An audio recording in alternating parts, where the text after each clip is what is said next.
Hello दोस्तों, मैं मनीष कुमार आप लोगों का आपके अपने आईएम क्लासेज में स्वागत करता हूं। और आज हम लोग देखेंगे अपना प्रैक्टिस सेट का जो हमारा सेशन चल रहा है स्पार्क पब्लिकेशन का बिहार सीजीएल 3 के लिए। तो हम लोग आज करेंगे प्रैक्टिस सेट नंबर 6।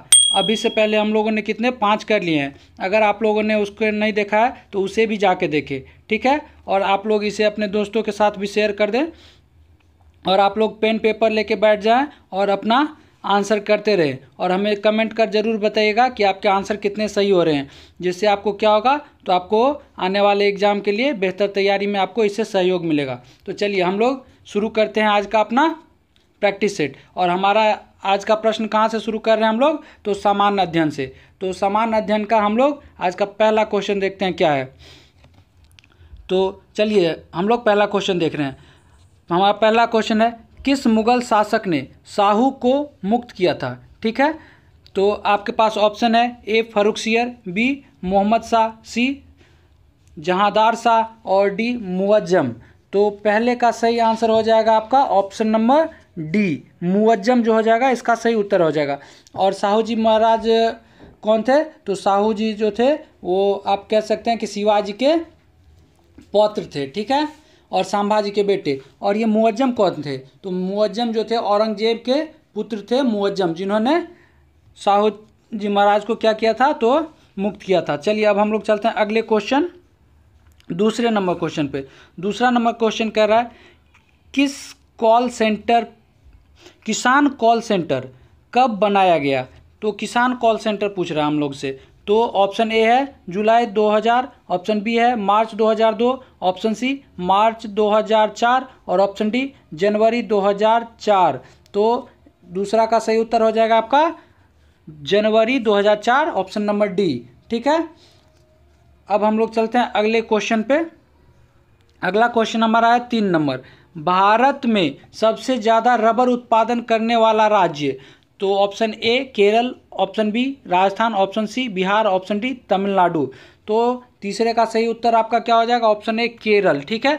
और विश्व लेवल पे सबसे ज़्यादा उत्पादन कौन करता है, तो थाईलैंड। चलिए अब हम लोग चलते हैं अगले क्वेश्चन।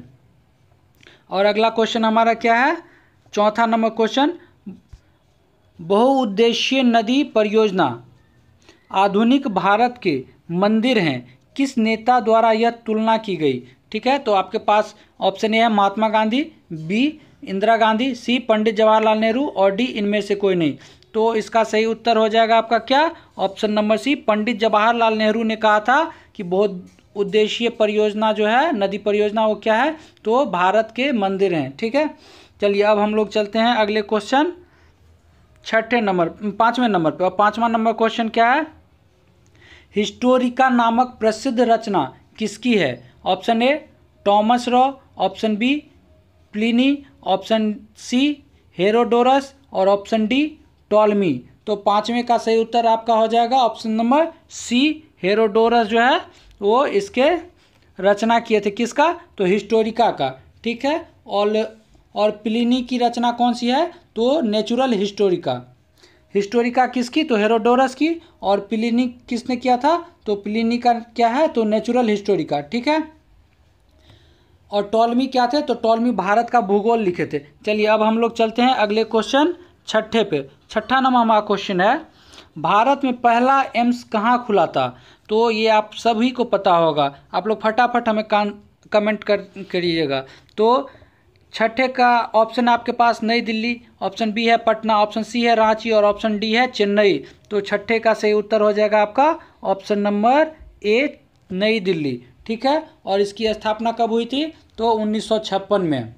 अब चलिए हम लोग चलते हैं अगले क्वेश्चन 7वें नंबर क्वेश्चन पे। और 7वां नंबर क्वेश्चन हमारा क्या है, अमरबेल किसका उदाहरण है। ऑप्शन ए स्वपोषक, ऑप्शन बी परजीवी, ऑप्शन सी परपोषक और ऑप्शन डी मेजबान। तो इसका सही उत्तर आपका क्या हो जाएगा, ऑप्शन नंबर बी परजीवी, ठीक है। अब हम लोग अगले क्वेश्चन पे चलते हैं। और अगला क्वेश्चन हमारा 8 नंबर क्वेश्चन, किसने बंगाल की राजधानी मुर्शिदाबाद से मुंगेर स्थानांतरित किया था। ठीक है, ऑप्शन ए है मीर कासिम, ऑप्शन बी अलीवर्दी खां, ऑप्शन सी मीर जाफ़र और ऑप्शन डी सिराजुद्दौला। तो इसका सही उत्तर क्या हो जाएगा आपका? Option number A Mir Qasim. तो आप लोग जानते ही होंगे 1857 के युद्ध के बाद क्या हुआ था? 1757 में कौन सा युद्ध हुआ था? तो प्लासी का। उसके बाद क्या हुआ था? तो मीर जाफ़र को सुल्तान बनाया गया था, लेकिन उसके बाद फिर मीर कासिम को बनाया जाता है और यही मीर कासिम अपना क्या करते हैं? तो मुर्शिदाबाद से मुंगेर स्थानांतरित कर लेते हैं, बंगाल की राजधानी। चलिए अब हम लोग चलते हैं अगले क्वेश्चन 9वें नंबर पे। और 9वां नंबर क्वेश्चन हमारा क्या है? चंद्रमा की सतह पर एक वस्तु का वजन होता है। ऑप्शन ए पृथ्वी की सतह पर वजन का 1/5, ऑप्शन बी पृथ्वी की सतह पर वजन का 1/3, ऑप्शन सी पृथ्वी की सतह पर वजन का 1/2 और ऑप्शन डी पृथ्वी की सतह पर वजन का 1/6। तो इसका सही उत्तर क्या हो जाएगा आपका? ऑप्शन नंबर डी पृथ्वी की सतह पर वजन का 1/6। ठीक है, चलिए अब हम लोग चलते हैं अगले क्वेश्चन 10 नंबर क्वेश्चन पे। और 10 नंबर हमारा क्वेश्चन क्या कह रहा है? निम्न में से कौन सा कालक्रम के अनुसार सही है? ठीक है, आपके पास ऑप्शन ए है नामदेव, चैतन्य, तुलसी और रामानुजम या रामानुज। तो आपके पास बी ऑप्शन है रामानुज, नामदेव, चैतन्य, तुलसी। सी है नामदेव, रामानुज, चैतन्य, तुलसी और डी में है तुलसी, नामदेव, चैतन्य और रामानुज। तो 10 का सही उत्तर आपका क्या हो जाएगा? ऑप्शन नंबर बी हो जाएगा, रामानुज, नामदेव, चैतन्य और तुलसी, इस क्रम में है। ठीक है, अब हम लोग चलते हैं अगले क्वेश्चन जो हमारा 11 नंबर क्वेश्चन है।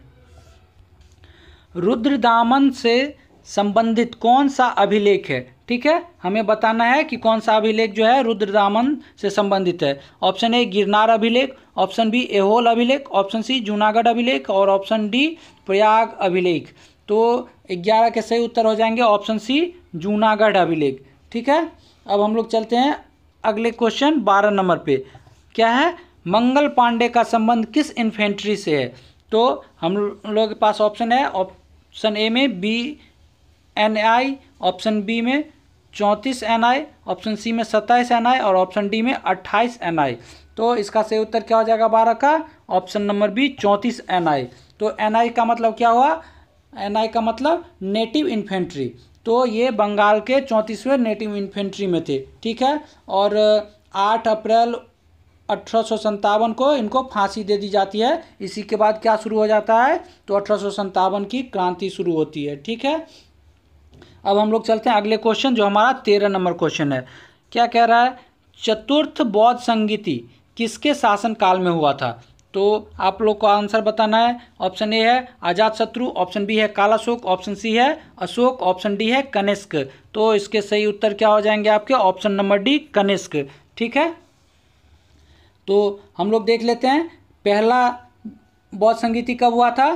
तो 483 ईसा पूर्व में अजातशत्रु के समय में। दूसरा कब हुआ था?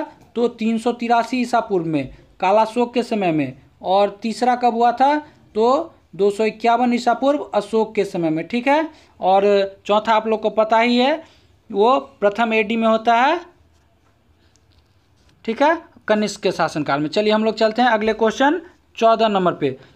स्वराज पार्टी का संबंध निम्न में से किस व्यक्तित्व से है? Option A Mahatma Gandhi, option B Bal Gangadhar Tilak, option C CR Das और ऑप्शन डी भगत सिंह। तो 14 का सही उत्तर हमारा क्या हो जाएगा? ऑप्शन नंबर सी CR दास। ठीक है, और CR दास के साथ और कौन थे स्वराज पार्टी के? तो मोतीलाल नेहरू, जिन्हें भी आप लोग याद रखिएगा। ठीक है, और ये कब गठित किया गया था? तो 1923 में। ठीक, चलिए अब हम लोग चलते हैं अगले क्वेश्चन जो है 15 नंबर क्वेश्चन। सांप्रदायिक निर्वाचक का जनक किसे माना जाता है? Option A Lord Minto, option B Ramsay MacDonald, option C Lord Irwin और ऑप्शन डी वेलेस्ली। तो आपके सही उत्तर क्या हो जाएंगे? Option number A Minto. और ये कब हुआ था? तो 1909 में मार्ले मिंटो सुधार के तहत मुसलमानों को पृथक सांप्रदायिक निर्वाचन प्रणाली प्रदान की गई थी। इसी कारण इन्हें क्या कहा जाता है? मिंटो को तो सांप्रदायिक निर्वाचक का जनक कहा जाता है। चलिए हम लोग चलते हैं अगले क्वेश्चन 16 नंबर पे। हमारा 16 नंबर क्वेश्चन कर रहा है, निम्न में से कौन सुमेलित है। ठीक है, हमें बताना है कि कौन सुमेलित है। ऑप्शन ए है भारत परिषद अधिनियम 1892, प्रतिनिधित्व सरकार की स्थापना। ठीक है, ऑप्शन बी है मार्ले मिंटो सुधार 1909, केंद्र में द्वैत शासन। आपके पास ऑप्शन सी है मॉन्टेग्यू चेम्सफोर्ड सुधार 1919, सांप्रदायिक प्रतिनिधित्व। और ऑप्शन डी है भारत शासन अधिनियम 1935, प्रांतों में द्वैत शासन। तो आप लोग इसका सही उत्तर बताइएगा। तो इसका सही उत्तर क्या हो जाएगा, ऑप्शन नंबर ए जो हो जाएगा इसका सही उत्तर हो जाएगा। ठीक है, और ये क्यों होगा, क्योंकि हम लोग जानते हैं कि मार्ले मिंटो सुधार 1909 में आया था। अभी मैंने आपको बताया ये पृथक सांप्रदायिक निर्वाचन प्रणाली था। दूसरा क्या था, देखिए मॉन्टेग्यू चेम्सफोर्ड, तो मॉन्टेग्यू चेम्सफोर्ड में क्या था, तो प्रांतों में द्वैत शासन था। और भारत शासन अधिनियम में क्या था, ये केंद्र में द्वैत शासन था। तो इस तरह से ये तीनों गलत हैं और पहला सही है। चलिए हम लोग चलते हैं 17 नंबर क्वेश्चन पे। राष्ट्रीय ध्वज का डिजाइन किसने तैयार किया। तो आप लोग के पास ऑप्शन ए है पिंगले वेंकैया, ऑप्शन बी है श्यामलाल गुप्त, ऑप्शन सी है राम सुंदर भंडारी और ऑप्शन डी है भीखाजी कामा। तो 17 का सही उत्तर हो जाएगा आपका option number A Pingali Venkayya. ठीक है, और हम लोग से अगर पूछ लिया जाए कि भारतीय संविधान का क्या है, तो राष्ट्रीय ध्वज जो है, राष्ट्रीय ध्वज को संविधान सभा में किसने प्रस्तुत किया था, तो हंसा मेहता के द्वारा राष्ट्रीय ध्वज को जो है वो संविधान सभा में प्रस्तुत किया गया था, हंसा मेहता के द्वारा। ठीक है, और राष्ट्रीय ध्वज को कब स्वीकार किया गया था संविधान सभा के द्वारा, तो 22 जुलाई 1947 को। ठीक है, आप लोग एक चीज़ और याद रखिएगा कि इसकी लंबाई चौड़ाई का अनुपात क्या होता है, तो 3:2 होता है। चलिए अब हम लोग चलते हैं अगले क्वेश्चन, जो हमारा क्या है 18 नंबर क्वेश्चन। मुगल और मेवाड़ के बीच संधि कब हुई थी। तो 18 नंबर का आपके पास ऑप्शन है 1613 ईस्वी, ऑप्शन बी है 1615 ईस्वी, सी 1616 ईस्वी और डी में है 1611 ईस्वी। तो इसका सही उत्तर क्या हो जाएगा, ऑप्शन नंबर बी जो हो जाएगा 1615 ईस्वी, अमर सिंह के द्वारा किया गया था। ठीक है, अमर सिंह और जहांगीर के बीच हुआ था। चलिए अब हम लोग चलते हैं 19 नंबर क्वेश्चन पे। ताजमहल के लिए पत्थर कहाँ से लाया गया था। ऑप्शन ए अम्बेर से, ऑप्शन बी चुनार से, ऑप्शन सी कास्कड से और ऑप्शन डी मकराना से। तो इसका सही उत्तर हो जाएगा ऑप्शन डी मकराना से। ठीक है, और ताजमहल का निर्माण किसने करवाया था, तो शाहजहां ने करवाया था। और इसके वास्तुकार कौन थे, तो उस्ताद ईसा लाहौरी और मोहम्मद एकेंडी। ठीक है, आप लोग इनका नाम जरूर याद रखिएगा। चलिए अब हम लोग चलते हैं अगले क्वेश्चन नंबर 20 पे। 20 नंबर क्वेश्चन क्या कर रहा है, कांग्रेस की स्थापना के समय भारत का वायसराय कौन था। तो आपके पास ऑप्शन ए है Lord Hardinge, option B Lord Dufferin, option C Lord Canning और ऑप्शन डी लॉर्ड कर्जन। तो इसका सही उत्तर क्या हो जाएगा आपका, option number B Lord Dufferin. ठीक है, तो लॉर्ड डफरिन उस समय पे क्या थे, तो वायसराय थे जब कांग्रेस का गठन हुआ था। और उन्होंने क्या कहा था कांग्रेस के बारे में, कांग्रेस केवल सूक्ष्मदर्शी अल्पसंख्यक का प्रतिनिधित्व करती है। ठीक है, अब चलिए हम लोग चलते हैं 21 नंबर क्वेश्चन। और 21 नंबर क्वेश्चन क्या कर रहा है, शिवालिक की पहाड़ियाँ किस राज्य में स्थित है। तो आपके पास ऑप्शन ए है हिमाचल प्रदेश, ऑप्शन बी है गुजरात, ऑप्शन सी है महाराष्ट्र और ऑप्शन डी है आंध्र प्रदेश। तो 21 का सही उत्तर हो जाएगा आपका ऑप्शन नंबर ए हिमाचल प्रदेश। ठीक है, चलिए अब हम लोग चलते हैं अगले क्वेश्चन, जो हमारा 22 नंबर क्वेश्चन होगा। 22 नंबर क्वेश्चन क्या कर रहा है, पंजाब में भूमि अपरदन का मुख्य कारण क्या है, आपको बताना है। ऑप्शन ए है सघन कृषि, ऑप्शन बी है वनों की कटाई, ऑप्शन सी है अधिक सिंचाई और ऑप्शन डी है इनमें से कोई नहीं। तो इसका सही उत्तर आपका क्या हो जाएगा, ऑप्शन नंबर सी अधिक सिंचाई। ठीक है, क्योंकि वहाँ पे फसल के लिए अधिक सिंचाई की जाती है, क्योंकि वहाँ क्या हुआ था, तो हरित क्रांति हुआ था, जिस कारण ज़्यादा फसल का उत्पादन होता है और ज़्यादा फसल उत्पादन ज़्यादा सिंचाई की जाती है और ज़्यादा उर्वरक का भी इस्तेमाल किया जाता है। तो इसका सही उत्तर हो जाएगा अधिक सिंचाई। चलिए अब हम लोग चलते हैं 23 नंबर क्वेश्चन।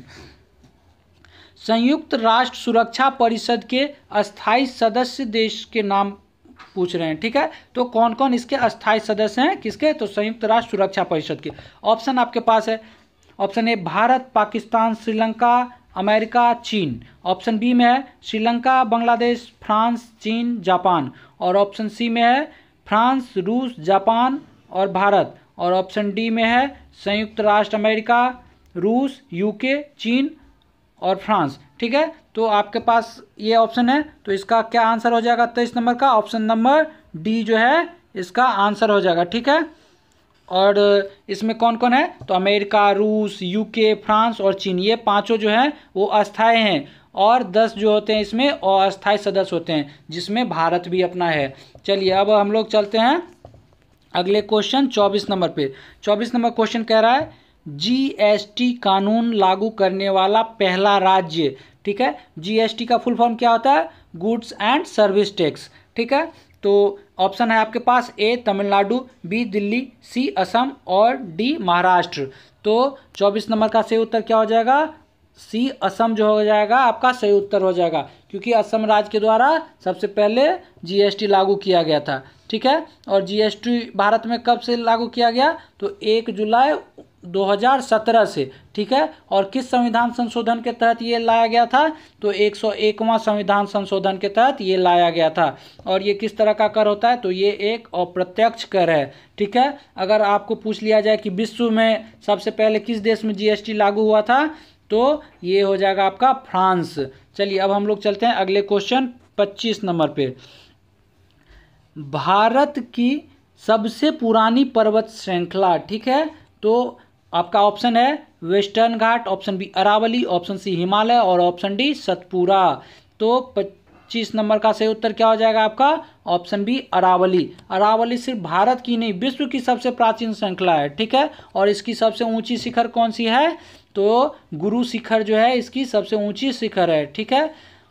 और अगर आपसे पूछ लिया जाए कि किन किन राज्यों में फैली है, तो ये गुजरात में फैली है, राजस्थान, हरियाणा और दिल्ली, ठीक है। और दिल्ली में जो हमारा राष्ट्रपति भवन है वो रायसीना हिल्स पे, वो इसी अरावली का भाग ही है। तो चलिए हम लोग चलते हैं अगले क्वेश्चन 26 नंबर पे। क्या है 26 नंबर क्वेश्चन, दास कैपिटल पुस्तक के लेखक कौन है, ए रूसो, बी कार्ल मार्क्स, सी गुटेनबर्ग और डी टॉल्स्टॉय। तो 26 का सही उत्तर आपका क्या हो जाएगा, बी नंबर कार्ल मार्क्स जो हो जाएगा दास कैपिटल के रचयिता है, ठीक है। और रूसो जो है वो किसके रचयिता हैं, तो द सोशल कॉन्ट्रैक्ट, ठीक है। द सोशल कॉन्ट्रैक्ट के रचयिता कौन है, रूसो, ठीक है। और प्लूटो जो हैं वो किसके हैं, तो रिपब्लिकन के, ठीक है। अब हम लोग चलते हैं आगे और आगे देखते हैं अगला number question 27 number. 27 number question क्या है, अरब सागर में स्थित भारत के द्वीप समूह का नाम पूछ रहा है, ठीक है। तो ऑप्शन ए है लक्षद्वीप, ऑप्शन बी है श्रीलंका, ऑप्शन सी है ग्रीनलैंड और ऑप्शन डी है अंडमान निकोबार। तो आपका इसका सही उत्तर हो जाएगा ऑप्शन नंबर ए, लक्षद्वीप जो है वो अरब सागर में है और अंडमान निकोबार किस में है, तो बंगाल की खाड़ी में, ठीक है। और दोनों हिंद महासागर का ही भाग है, ठीक है। और लक्षद्वीप का अगर क्षेत्रफल आपको याद रखना है तो 32 किलोमीटर है, वर्ग किलोमीटर स्क्वायर आप लोग इसका लक्षद्वीप का क्या है, तो क्षेत्रफल आप लोग याद रख सकते हैं। चलिए अब हम लोग चलते हैं 28 नंबर क्वेश्चन। 28 नंबर क्वेश्चन हमारा क्या कर रहा है, निम्न में राष्ट्रपति के कार्यकाल से संबंधित कौन सा क्रम सही है, ठीक है। अब राष्ट्रपति का क्रम बताना है आपको जो कि कौन सा सही है। तो देखिए ऑप्शन ए में है ज्ञानी जैल सिंह, ऑप्शन बी में है, ऑप्शन ए में क्या है, ज्ञानी जैल सिंह, फखरुद्दीन अली अहमद, डॉक्टर शंकर दयाल शर्मा, के आर नारायणन। ऑप्शन बी में है फखरुद्दीन अली अहमद, ज्ञानी Zail Singh, K R Narayanan, doctor Shankar Dayal Sharma. Option C में है Fakhruddin Ali Ahmed, K R Narayanan, Giani Zail Singh, doctor Shankar Dayal Sharma. और ऑप्शन डी में है फखरुद्दीन अली अहमद, ज्ञानी जैल सिंह, आर वेंकटरमन और डॉक्टर शंकर दयाल शर्मा। तो 28 का सही उत्तर क्या हो जाएगा आपका? ऑप्शन नंबर डी जो हो जाएगा वो सही हो जाएगा। फखरुद्दीन अली अहमद, ज्ञानी जैल सिंह, आर वेंकटरमन और डॉक्टर शंकर दयाल शर्मा, ये इनका क्रम है जो है वो सही है। चलिए अब हम लोग चलते हैं 29 नंबर क्वेश्चन। 29 नंबर क्वेश्चन क्या कह रहा है? निम्न में से कौन इस्पात उद्योग के संबंध में सुमेलित है? ठीक है, ये पूछ रहा है कौन सा सुमेलित है। ए में है तमिलनाडु सलेम, बी में है दुर्गापुर उड़ीसा, सी में है भिलाई पश्चिम बंगाल और डी में है राउरकेला छत्तीसगढ़। तो 29 नंबर का आपका जो सही मेल है वो क्या है? ऑप्शन नंबर ए तमिलनाडु जो है वो सलेम, ये बिल्कुल सही है। क्योंकि दुर्गापुर कहाँ है? तो दुर्गापुर पश्चिम बंगाल में है। ठीक है, भिलाई कहाँ है? तो भिलाई जो है वो छत्तीसगढ़ में है। और राउरकेला है तो राउरकेला उड़ीसा में है। चलिए अब हम लोग चलते हैं अगले क्वेश्चन 30 नंबर पे। निम्न उपायों में से जो भारत के भुगतान की स्थिति के संतुलन को सुधारने में मदद नहीं कर सकता। ठीक है, यहाँ क्या पूछ रहा है? मदद नहीं कर सकता, वो आपको बताना है। ऑप्शन ए रुपया का अवमूल्यन, ऑप्शन बी निर्यात पर उच्च शुल्क लगाने, ऑप्शन सी आयात पर उच्च शुल्क लगाने और ऑप्शन डी आयात प्रतिस्थापन के प्रोत्साहन। तो 30 नंबर का आपका जो सही आंसर हो जाएगा वो हो जाएगा ऑप्शन नंबर बी निर्यात पर उच्च शुल्क लगाने। ठीक है, ये करने से क्या हो जाएगा? तो संतुलन सुधारने में मदद नहीं मिलेगी बल्कि और संतुलन बिगड़ जाएगा। चलिए अब हम लोग क्या करते हैं, अगला क्वेश्चन पे चलते हैं। तो अगला क्वेश्चन हमारा क्या है? 31 नंबर। और 31 नंबर क्वेश्चन क्या कह रहा है? निम्न को सुमेलित करें। आपको मिलाना है कि एक तरफ क्या दिया हुआ है तो अभ्यारण्य और दूसरे तरफ राज्य दिए गए हैं। अब आपके पास ए में क्या दिया हुआ है? काजीरंगा, बी में बांधवगढ़, सी में नंदनकानन और डी में मेलघाट। तो आपका राज्य कौन कौन सा दिया हुआ है? एक में महाराष्ट्र, बी में असम, सी में 3 में क्या दिया हुआ है? मध्य प्रदेश और 4 में ओडिशा। तो इसका सही मिलान क्या हो जाएगा? देखिए काजीरंगा तो आप सबको पता होगा कि कहाँ है, ये असम में है। ठीक है, और आप लोग को नंदनकानन का पता है कहाँ है? तो ये नंदनकानन कहाँ है? तो ये ओडिशा में है। ठीक है, देखिए आप लोग पहला का देखिए, पहला ए का क्या दिया हुआ है? तो 2, तो ए का 2 आपका 2 ऑप्शन मिल रहा है, एक और सी, ए और सी दोनों में है। दूसरा का देखिए, तो दूसरा का क्या है? बी में क्या दे रहा है? तो 3 नंबर दोनों में दे रहा है। ठीक है, तो आप लोग देखिए बी जो है बांधवगढ़ कहाँ है? तो बांधवगढ़ आप लोग इसको मिला लीजिए मध्य प्रदेश। और काजीरंगा तो बताया था मैं असम में है। और नंदनकानन कहाँ है? तो ओडिशा में। तो देखिए अब आप लोग का ऑप्शन मिल गया। और मेलघाट कहाँ है? तो महाराष्ट्र में। तो आप लोग का आंसर हो गया इसका ऑप्शन नंबर ए। चलिए अब हम लोग चलते हैं अगले क्वेश्चन 32 नंबर पे। 32 नंबर हमारा क्वेश्चन क्या कर रहा है? दूध सागर जलप्रपात कहाँ है? तो दूध सागर जलप्रपात हमसे पूछ रहा है कि कहाँ है। ऑप्शन ए है गोवा, ऑप्शन बी है उत्तराखंड, ऑप्शन सी है महाराष्ट्र, ऑप्शन डी है मध्य प्रदेश। तो 32 का सही उत्तर क्या हो जाएगा? ऑप्शन नंबर ए गोवा। ठीक है, अब हम लोग चलते हैं अगले क्वेश्चन 33 नंबर पे। क्षेत्रफल की दृष्टि से भारत का सबसे बड़ा राज्य कौन सा है? Option A Madhya Pradesh, option B Rajasthan, option C Uttar Pradesh और ऑप्शन डी महाराष्ट्र। ये बहुत ही आसान क्वेश्चन है, इसका आंसर क्या हो जाएगा? बी राजस्थान जो है सबसे बड़ा है। लेकिन आप लोग को 3 कम से कम याद रखने चाहिए। तो दूसरे नंबर पे कौन आ जाता है? तो मध्य प्रदेश आ जाता है और तीसरे नंबर पे महाराष्ट्र। ठीक है, देखिए 1 पे राजस्थान, 2 पे मध्य प्रदेश और 3 पे महाराष्ट्र। ठीक, चलिए अब हम लोग चलते हैं अगले क्वेश्चन 34 नंबर पे। नमचिक नमफुक कोयला क्षेत्र कहाँ है? आपके पास ऑप्शन है मणिपुर, ऑप्शन बी में आसाम, ऑप्शन सी में तमिलनाडु और ऑप्शन डी में अरुणाचल प्रदेश। तो इसका सही उत्तर क्या हो जाएगा? Option number D Arunachal Pradesh. ठीक है, ये क्या है? तो कोयला क्षेत्र है। और झरिया कहाँ है? तो झरिया आप लोग याद रखिएगा झारखंड में है। तालचीर कहाँ है? तो तालचीर ओडिशा में है, ठीक है। और रानीगंज पश्चिम बंगाल में।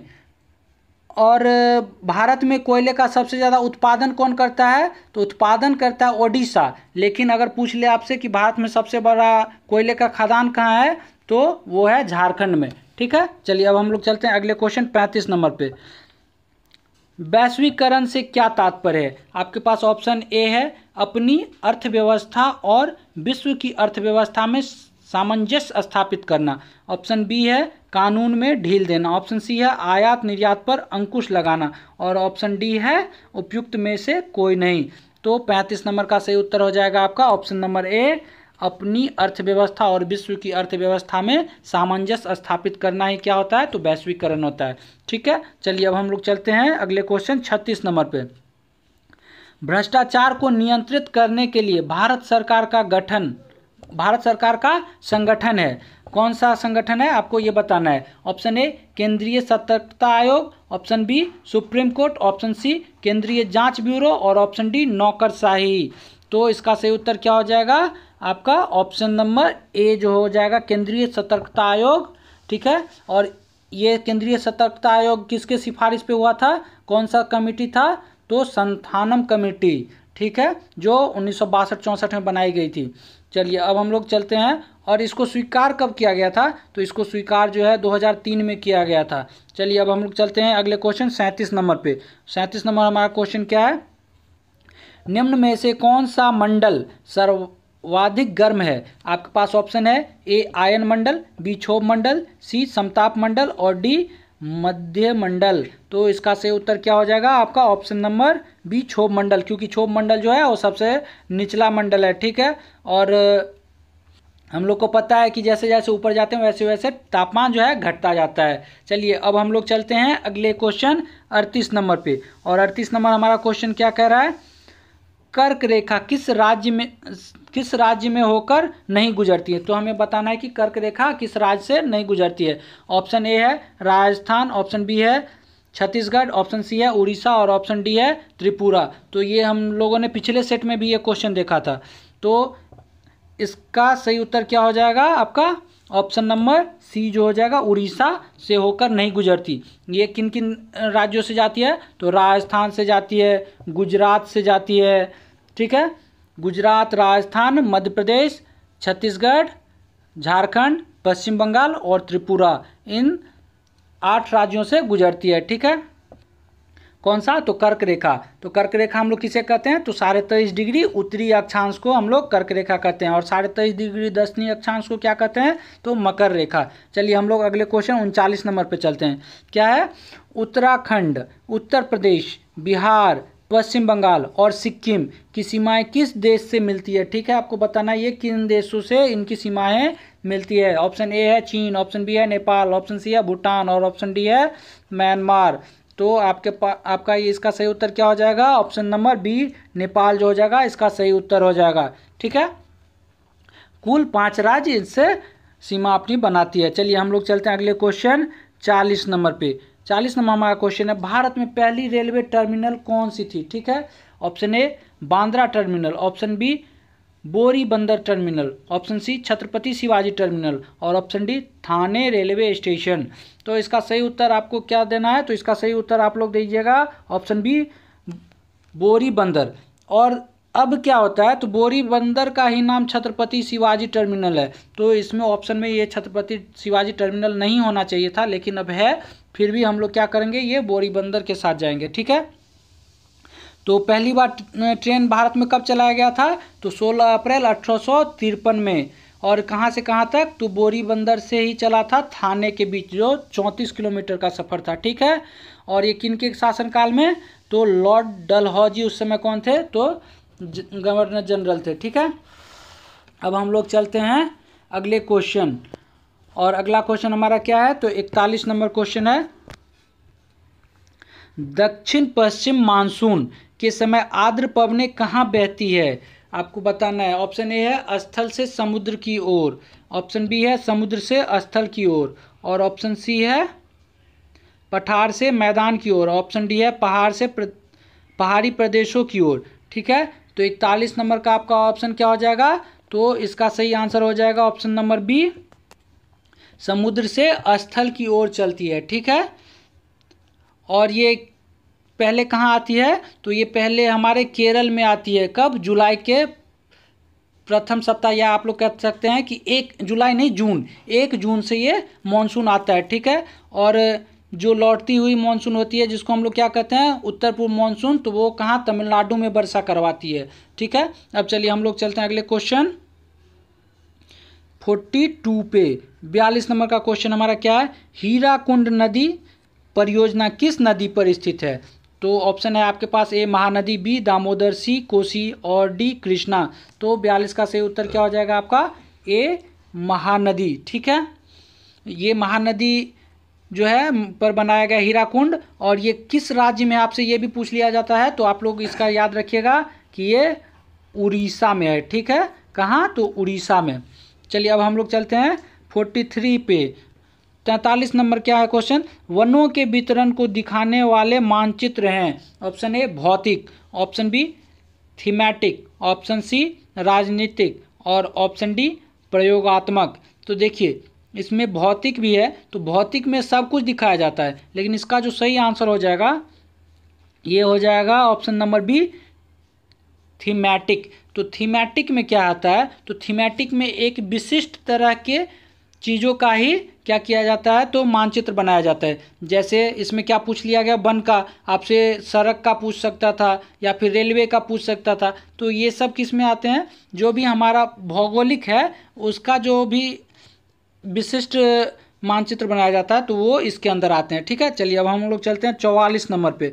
44 नंबर क्वेश्चन कह रहा है, कौन सी 2 नदियां अरब सागर में गिरती है। Option A Ganga Yamuna, option B Saraswati Mahanadi, option C Sutlej Beas और ऑप्शन डी नर्मदा ताप्ती। तो इसका सही उत्तर क्या हो जाएगा हमारा, ऑप्शन डी नर्मदा ताप्ती जो है वो अरब सागर में गिरती है। ठीक है, और एक नदी है माही, जो आपको ये भी क्या होती है, तो अरब सागर में गिरती है।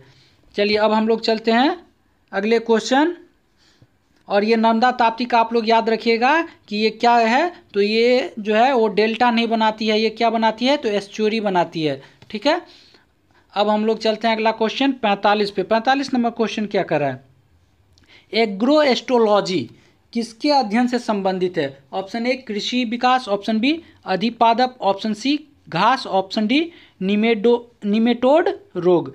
तो इसका सही उत्तर हो जाएगा ऑप्शन सी घास। ठीक है, चलिए अब हम लोग चलते हैं 46 नंबर क्वेश्चन। क्या कह रहा है, कर्नाटक और महाराष्ट्र में अवस्थित पश्चिमी घाट को क्या कहते हैं। ठीक है, अब हमसे पूछ रहा है कि पश्चिमी घाट को क्या कहते हैं। ऑप्शन ए है नीलगिरी, ऑप्शन बी है अन्नामलई, ऑप्शन सी है सह्याद्री, ऑप्शन डी है पालघाट। तो इसका सही उत्तर क्या हो जाएगा, ऑप्शन नंबर सी सह्याद्री। ठीक है, अब हम लोग चलते हैं अगले क्वेश्चन जो 47 नंबर है, राजनीति में धर्म कभी अलग नहीं हो सकता। ठीक है, राजनीति से धर्म कभी अलग नहीं हो सकता, यह शब्द किसने कहे। Option A Jawaharlal Nehru, option B Zakir Hussain, option C Mahatma Gandhi और ऑप्शन डी इंदिरा गांधी। तो इसका सही उत्तर हो जाएगा आपका option number C Mahatma Gandhi. ठीक है, तो हम लोग याद रखेंगे कि महात्मा गांधी का जन्म कब हुआ था, तो 2 अक्टूबर 1869 को। ठीक है, और कब मृत्यु हुई थी, तो 30 जनवरी 1948 को नाथूराम गोडसे के द्वारा इन्हें गोली मार दी गई थी। ठीक है, चलिए अब हम लोग चलते हैं अगले क्वेश्चन 48 पे। 48 नंबर क्वेश्चन है, शिक्षा का अधिकार अधिनियम भारत में कब लागू हुआ। तो ऑप्शन ए है 2005, ऑप्शन बी है 2009, ऑप्शन सी है 2004 और ऑप्शन डी है 1990। तो इसका जो सही आंसर हो जाएगा ऑप्शन के हिसाब से वो क्या हो जाएगा 2009, क्योंकि ये 2009 में तो बना था, लेकिन लागू कब हुआ था, तो लागू हुआ था 1 अप्रैल 2010 को। ठीक है, कब लागू हुआ था, तो 1 अप्रैल 2010 को। ठीक है, आप लोग ये याद रखिएगा। और बना था इसका, अगर निर्माण पूछे तो निर्माण हुआ था कब, तो 2009 में। लेकिन ये कब हुआ था, तो 86वां संविधान संशोधन 2002 के द्वारा ही इसे मान्यता दे दिया गया था, जिसमें क्या कहा गया था, तो 6 से 14 वर्ष के बच्चों को जो है वो शिक्षा दिया जाएगा। ये आपके मौलिक कर्तव्य अनुच्छेद 21 क में भी जोड़ा गया था। ठीक है, चलिए अब हम लोग चलते हैं अगले क्वेश्चन 49 नंबर पे। 49 नंबर हमारा क्वेश्चन क्या कह रहा है, तीन ओर से सागरों से घिरे हुए भूभाग को कहा जाता है। ऑप्शन ए तट, ऑप्शन बी प्रायद्वीप, ऑप्शन सी द्वीप और ऑप्शन डी इनमें से कोई नहीं। तो इसका सही उत्तर आपका हो जाएगा ऑप्शन बी प्रायद्वीप, क्योंकि तट क्या कहते हैं, तो किसी स्थल के जो समुद्र के बगल का जो तट होता है वो तट कहलाता है। समुद्र के बगल की आप कह सकते हैं स्थलीय जगह को तट कहते हैं, लेकिन जब चारों ओर से स्थल घिरा हो तो वो द्वीप कहलाता है। लेकिन जब तीन ओर से घिरा स्थल जो होता है वो क्या कहलाता है, तो वो प्रायद्वीप कहलाता है। ठीक है, तो आप लोग एक बात और याद रखिएगा जो अक्सर पूछे जाते हैं, नदी द्वीप, तो नदी के बीच में जो द्वीप है, तो आप लोग से पूछ लिया जाता है कि सबसे बड़ा नदी द्वीप कौन सी है, तो वो है माजुली द्वीप, और वो कहाँ है, असम में ब्रह्मपुत्र नदी में बनी हुई ये द्वीप है। ठीक है, चलिए अब हम लोग चलते हैं 50 नंबर क्वेश्चन जो हमारा आज का समान ज्ञान का आखिरी क्वेश्चन होगा, समान अध्ययन का। ठीक है, तो हम लोग 50वां क्वेश्चन देखते हैं। लोकतंत्र का सबसे बुनियादी परिणाम क्या है? ऑप्शन ए महत्वपूर्ण निर्णय लेना, ऑप्शन बी शक्तिशाली दमनकारी शासन, ऑप्शन सी नागरिकों के प्रति जवाबदेही और ऑप्शन डी उपयुक्त में से कोई नहीं। तो इसका सही आंसर क्या हो जाएगा आपका ऑप्शन सी नागरिकों के प्रति जवाबदेही जो है वो लोकतांत्रिक का सबसे बुनियादी परिणाम है। ठीक है, अब हम लोग शुरू करते हैं विज्ञान सेक्शन, और विज्ञान सेक्शन का आज का हमारा पहला जो 51 नंबर का क्वेश्चन है वो क्या कह रहा है, विद्युत प्रतिरोध को मापने के लिए इकाई है। Option A joule, option B ohm, option C ampere और ऑप्शन डी वोल्ट। तो इसका सही उत्तर हो जाएगा आपका ऑप्शन नंबर बी ओम। ठीक है, अब हम लोग चलते हैं 52 नंबर क्वेश्चन। प्रकाश का तरंग सिद्धांत किसने दिया था? तो तरंग सिद्धांत के बारे में पूछ रहा है। ऑप्शन आपके पास है A Huygens, B Newton, option C में है आइंस्टीन और ऑप्शन डी में है आर्किमिडीज। तो 52 नंबर का सही उत्तर क्या हो जाएगा ऑप्शन नंबर ए हाइजेन जो है वो तरंग सिद्धांत दिए थे। लेकिन अगर आपसे पूछ लिया जाए कि कणीय सिद्धांत, जिसको हम लोग क्या कहते हैं पार्टिकल, ठीक है, तो पार्टिकल नेचर का सिद्धांत किसने दिया था? तो ये दिया था न्यूटन ने। ठीक है, चलिए अब हम लोग चलते हैं अगले क्वेश्चन जो 53 नंबर का क्वेश्चन है। क्या कह रहा है, पोलियो तथा चेचक की बीमारी के होने का कारण? ठीक है, ऑप्शन ए जीवाणु, ऑप्शन बी कवक, ऑप्शन सी विषाणु और ऑप्शन डी कीड़े।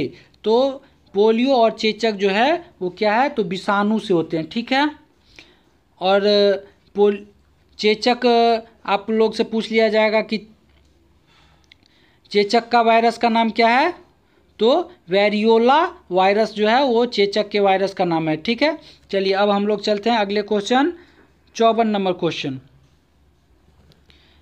क्या है, इनमें से कौन सी मछली नहीं है? तो आपको बताना है कि इनमें से कौन सी मछली नहीं है। Option A shark, option B whale, option C रेहू और ऑप्शन डी इलेक्ट्रिक रे। तो आपका सही उत्तर क्या हो जाएगा option number D electric ray जो है वो मछली नहीं है। ठीक है, और मछली में कुल कितने हृदय चैम्बर होते हैं? तो 2 होते हैं, और इसमें केवल अशुद्ध रक्त ही पंप होते हैं। ठीक है, या प्रवाहित होते हैं। चलिए अब हम लोग चलते हैं अगले क्वेश्चन 55 नंबर पे। डीएनए किस में पाया जाता है? ठीक है, तो 55 का सही उत्तर आप लोग बताइएगा। ऑप्शन ए है कोशिका झिल्ली, ऑप्शन बी है केंद्रक, ऑप्शन सी है राइबोसोम और ऑप्शन डी है गोल्गी काई। तो इसका सही उत्तर क्या हो जाएगा ऑप्शन बी केंद्रक। ठीक है, और केंद्रक के साथ साथ ये माइटोकॉन्ड्रिया एवं हरित लवक में भी पाया जाता है। ठीक है, चलिए अब हम लोग चलते हैं अगले क्वेश्चन जो है 56 नंबर क्वेश्चन। उत्तक जो पौधों में जल परिवहन में मदद करता है, और ये बहुत ही आसान क्वेश्चन है। ऑप्शन ए है फ्लोएम, ऑप्शन बी है जाइलम, ऑप्शन सी है पैरेंकाइमा और ऑप्शन डी है ये सभी। तो इसका 56 का सही उत्तर क्या हो जाएगा ऑप्शन बी जाइलम। देखिए आप लोग इसे याद रख सकते हैं, जौ से जल होता है और जौ से जाइलम होता है, और फ्लोएम जो होता है वो भोजन का करता है। ठीक है, चलिए अब हम लोग चलते हैं अगले क्वेश्चन 57 नंबर पे। मानव खोपड़ी में कुल हड्डियां होती है? Option A 29, option B 20, option C 24, option D 21। तो इसका सही उत्तर क्या हो जाएगा? ऑप्शन ए 29 जो है मानव खोपड़ी में कुल होते हैं। ठीक है, चलिए अब हम लोग चलते हैं अगले क्वेश्चन, जो हमारा क्या है 58 नंबर। परमाणु के केंद्रक के चारों ओर वृत्ताकार पथ में इलेक्ट्रॉन बिना ऊर्जा खोए घूमते हैं, यह किस वैज्ञानिक के द्वारा बताया गया? ठीक है, ऑप्शन आपके पास है, ए में जे थॉमसन, ऑप्शन बी में है चैडविक, ऑप्शन सी में है रोएंटजन और ऑप्शन डी में बोर। ये बोर होगा, इसको बोहर नहीं पढ़ेंगे, इसको बोर पढ़ेंगे। तो 58 नंबर का आपका सही उत्तर हो जाएगा ऑप्शन डी बोर, क्योंकि ये बोर्स लॉ ही है। चलिए अब आप लोग को एक चीज़ और बता देता हूँ कि जैसे हम लोग से पूछ लिया जाता है इलेक्ट्रॉन, प्रोटॉन और न्यूट्रॉन की खोज किसने की थी, तो इसे हम लोग एक ट्रिक से भी याद रखते हैं, और वो ट्रिक हमारा क्या है? द गोपचंद। देखिए द में क्या है? THE, तो ई से क्या हो गया? इलेक्ट्रॉन, और टी से हो गया थॉमसन। GOP गोप, और पी से क्या हो गया? पी से प्रोटॉन, और क्या है जी से आप लोग क्या याद रख सकते हैं? तो गोल्डस्टीन, और चंद है तो चंद से क्या हो जाएगा? एन से न्यूट्रॉन, और सी से क्या हो जाएगा? तो चैडविक। ठीक है, तो आप लोग इससे भी याद रख सकते हैं। चलिए हम लोग चलते हैं 59 नंबर क्वेश्चन। प्रति चुंबकीय पदार्थ की चुंबकीय प्रकृति कैसी होती है? ऑप्शन ए है धनात्मक, ऑप्शन बी है ऋणात्मक, ऑप्शन सी है उदासीन, और ऑप्शन डी है इनमें से कोई नहीं। तो इसका सही उत्तर हो जाएगा ऑप्शन नंबर बी ऋणात्मक। चलिए अब हम लोग चलते हैं अगले क्वेश्चन 60 नंबर पे। सिरके, नींबू व दही में पाया जाता है। ऑप्शन ए क्षार, ऑप्शन बी अम्ल, ऑप्शन सी ए व दो मतलब एक और बी दोनों ऑप्शन, और ऑप्शन डी इनमें से कोई नहीं। तो इसका सही उत्तर आप लोग बताइएगा 60 का ऑप्शन नंबर बी हो जाएगा अम्ल। ठीक है, सिरका में जो है वो एसिटिक अम्ल पाया जाता है, नींबू में क्या होता है? तो सिट्रिक अम्ल पाया जाता है, इमली में टार्ट्रिक अम्ल पाया जाता है। चलिए अब हम लोग चलते हैं अगले क्वेश्चन 61 नंबर पे। कांच का गहरा नीला रंग किस कारण होता है? Option A ferric oxide, option B cobalt oxide, option C cupric oxide, और ऑप्शन डी निकेल ऑक्साइड। तो 61 नंबर का सही उत्तर हो जाएगा आपका option number B cobalt oxide. ठीक है, और फेरिक ऑक्साइड जो होता है इस कारण क्या होता है? कांच का भूरा रंग होता है। ठीक है, चलिए अब हम लोग चलते हैं अगले क्वेश्चन, और अगला क्वेश्चन हमारा क्या है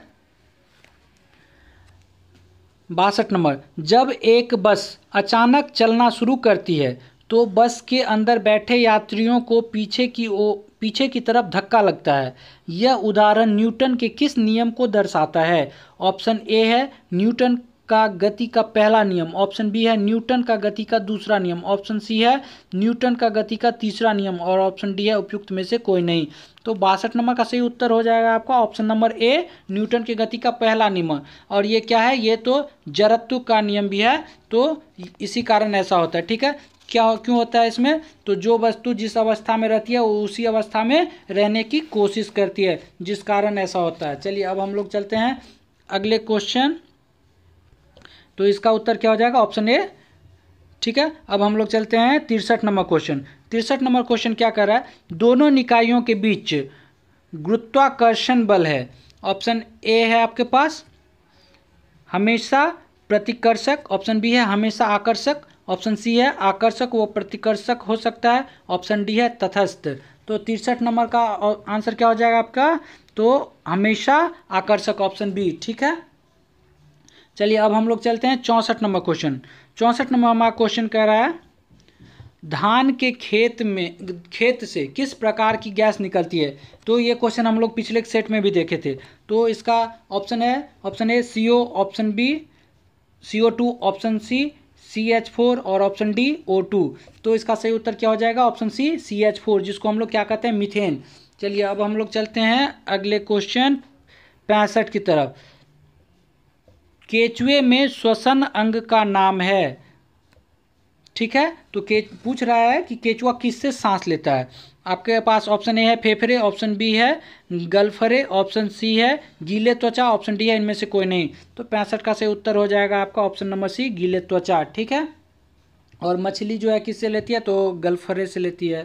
ठीक है, चलिए अब हम लोग चलते हैं अगले क्वेश्चन। और अगला क्वेश्चन हमारा क्या है, देखिए हम लोग इसमें और भी कुछ बातें जान लेते हैं। जैसे कि अरस्तु ने कछुए को क्या कहा था, तो प्रकृति का हलवाला कहा था, ठीक है। और चार्ल्स डार्विन ने क्या कहा था, तो इसे बैरोमीटर ऑफ सॉइल फर्टिलिटी, ठीक है। और केचुए को क्या कहा जाता है, किसान का मित्र भी कहा जाता है। चलिए हम लोग 66 नंबर क्वेश्चन देखते हैं, क्या है, दूध के फटने पर कौन सा एसिड उत्पन्न होता है। आपके पास ऑप्शन ए है टार्ट्रिक एसिड, ऑप्शन बी है बटग्रिक एसिड, और ऑप्शन सी है लैक्टिक एसिड, और ऑप्शन डी है एसिटिक एसिड। तो आपका इसका सही उत्तर हो जाएगा ऑप्शन सी लैक्टिक एसिड। चलिए हम लोग चलते हैं अगले क्वेश्चन जो है 67 नंबर, संतरे किसके प्रबल स्रोत हैं। तो इसका आपका ऑप्शन ए है कार्बोहाइड्रेट, ऑप्शन बी है वसा, ऑप्शन सी है प्रोटीन, ऑप्शन डी है विटामिन। तो देखिए ये संतरे में क्या होता है, तो विटामिन सी होता है, तो विटामिन का हो जाएगा, ठीक है, ऑप्शन डी। चलिए अब हम लोग चलते हैं अगले क्वेश्चन, और अगला क्वेश्चन क्या है हमारा 68 नंबर क्वेश्चन। और 68 नंबर क्वेश्चन हमारा क्या कर रहा है, इनमें से कौन सा रोग मच्छरों से होने वाली रोग नहीं है। देखिए इसमें पूछ रहा है रोग नहीं है मच्छर से जो नहीं होता है। ऑप्शन ए है डेंगू बुखार, ऑप्शन बी है मलेरिया, ऑप्शन सी है फाइलेरियसिस, और ऑप्शन डी है घेगा। तो इसका सही उत्तर हो जाएगा ऑप्शन डी घेगा, क्योंकि घेगा जो है वो आयोडीन के कमी से होता है, ठीक है, आप लोग इसे याद रखिएगा। चलिए अब चलते हैं हम लोग अगले क्वेश्चन, क्या है 69 नंबर, एक तत्व की द्रव्यमान संख्या 32 तथा परमाणु संख्या क्या है, तो 16 है। इसमें परमाणु में न्यूट्रॉनों की संख्या हमसे पूछ रहा है कि न्यूट्रॉन की संख्या क्या होगी। तो हम लोग क्या जानते हैं कि केंद्रक में क्या होता है, तो द्रव्यमान किसका किसका योग होता है, तो प्रोटॉन और न्यूट्रॉन का। तो यहाँ पे दिया हुआ है हमारा प्रोटॉन और न्यूट्रॉन पूछ रहा है, ठीक है। तो देखिए क्या हो जाएगा आपका, ऑप्शन ए है 32, ऑप्शन बी है 16, ऑप्शन सी है 48, और ऑप्शन डी है कितना, तो 8। तो इस देखिए 32 जो दिया हुआ है और 16 भी दिया हुआ है, और हमसे पूछ रहा है किसका, न्यूट्रॉन का। तो 16 32 में से माइनस हो गया, तो न्यूट्रॉन कितना आ गया, तो 16 आ गया, ठीक है। चलिए अब हम लोग चलते हैं अगले क्वेश्चन 70 पे। कह रहा है एक ट्रेन 54 किलोमीटर प्रति घंटा के समान गति से आगे बढ़ रही है, 15 किलोमीटर, ठीक है, मीटर पर सेकेंड में इसकी गति क्या है, ठीक है। तो बस इसको मीटर प्रति सेकेंड में तोड़ने के लिए कह रहा है। तो इसका सही उत्तर आपका क्या हो जाएगा, देखिए आप लोग इसको क्या कर सकते हैं, तो 54 इंटू 5/18 कर दीजिए। तो 18 तिया क्या हो जाता है 54, और 5 तिया 15। तो इसका सही उत्तर क्या हो जाएगा 15 मीटर पर सेकेंड, ठीक है। तो ये आंसर हो जाएगा। चलिए अब हम लोग चलते हैं अगले क्वेश्चन जो है 71 नंबर, क्या कर रहा है, लार्वा का कुछ उग्र परिवर्तनों द्वारा वयस्क में बदलने की प्रक्रिया है। ऑप्शन ए है वृद्धि, ऑप्शन बी है कायांतरण, ऑप्शन सी है दोनों ए और बी, और ऑप्शन डी है इनमें से कोई नहीं। तो 71 का सही उत्तर क्या हो जाएगा आपका, ऑप्शन नंबर सी जो होगा इसका सही उत्तर हो जाएगा ए और बी दोनों, क्योंकि इसमें ये कायांतरण भी होता है और वृद्धि भी करता है, ठीक है। तो लार्वा से क्या बनता है, तो प्यूपा बनता है, और प्यूपा से क्या बनता है, तो कीट बनता है। चलिए अब हम लोग चलते हैं अगले 72 नंबर क्वेश्चन पे। 72 नंबर हमारा क्वेश्चन कह रहा है समीकरण V = U + AT जानकारी देता है, ये किसके बारे में बताता है। ऑप्शन ए है वेग समय का एक कार्य है, ऑप्शन बी है वेग स्थिति का एक कार्य है, ऑप्शन सी है स्थिति समय का एक कार्य है, और ऑप्शन डी है स्थिति वेग और समय का कार्य है। तो इसका सही उत्तर हो जाएगा आपका ऑप्शन नंबर ए वेग समय का एक कार्य है। चलिए अब हम लोग चलते हैं अगले क्वेश्चन 73 नंबर पे, और 73 नंबर क्वेश्चन क्या है, एक परमाणु जिसकी परमाणु संख्या 14 है, तो संयोजक इलेक्ट्रॉनों की संख्या क्या होगी। तो आपके पास ऑप्शन ए है 8, ऑप्शन बी है 2, ऑप्शन सी है 0, और ऑप्शन डी है 4। तो इसका सही उत्तर हो जाएगा आपका ऑप्शन नंबर डी 4, ठीक है। आप लोग को पता होगा 1s2 2s2 2p6 होता है, तो इस पे हम लोग करके देखेंगे। तो आखिरी कक्षा में कितने 4 बच जाते हैं। चलिए अब हम लोग चलते हैं अगले क्वेश्चन जो हमारा 74 नंबर है, एंटीटॉक्सिन का इंजेक्शन किसकी रोकथाम के लिए दिया जाता है? Option A tetanus, option B tuberculosis, option C typhoid और ऑप्शन डी फिलिएसिस। तो इसका सही उत्तर क्या हो जाएगा आपका? ऑप्शन नंबर ए जो है टिटनस के लिए क्या दिया जाता है? तो एंटीटॉक्सिन का इंजेक्शन दिया जाता है। ठीक है, अब हम लोग चलते हैं अगले क्वेश्चन जो आज का हमारे सेशन का आखिरी क्वेश्चन है। तो क्या है 75 नंबर का क्वेश्चन, अल्बर्ट आइंस्टीन थे एक प्रसिद्ध, आपके पास ऑप्शन ए है चिकित्सक, ऑप्शन बी है रसायन शास्त्री, ऑप्शन सी है भौतिक शास्त्री, ऑप्शन डी है जीव विज्ञानी। तो इसका सही उत्तर हो जाएगा ऑप्शन नंबर सी भौतिक शास्त्री। आइंस्टीन कौन थे? तो आइंस्टीन एक भौतिक शास्त्री थे। ठीक है दोस्तों, तो आज के लिए हम लोग इतना ही रखते हैं। अगर आप लोग को हमारा ये सेशन पसंद आ रहा हो तो ज़रूर लाइक करें और अपने दोस्तों के साथ भी शेयर करें, जिससे उन्हें भी अपनी एग्ज़ाम की तैयारी में एक बेहतर तैयारियां कर पाएंगे। और आप लोग क्या करें, अगर हमारे चैनल पर नए हैं तो हमारे चैनल को सब्सक्राइब कर लें और बेल आइकन के बटन को भी दबा लें, ताकि क्या हो हमारी वीडियो जब भी आए तो आपको नोटिफिकेशन जाए और आप इससे अपने लिए एक बेहतर एग्ज़ाम की तैयारियां कर सके। तो ठीक है, और अगर आपको इसका PDF चाहिए तो हमारे टेलीग्राम चैनल पर जाके ज्वाइन कीजिए, जिसका लिंक हमारे डिस्क्रिप्शन में रहेगा। तो आप लोग उससे इसका PDF ले सकते हैं। चलिए ठीक है, आज के लिए हम लोग इतना ही रखते हैं। धन्यवाद, हम लोग फिर मिलेंगे।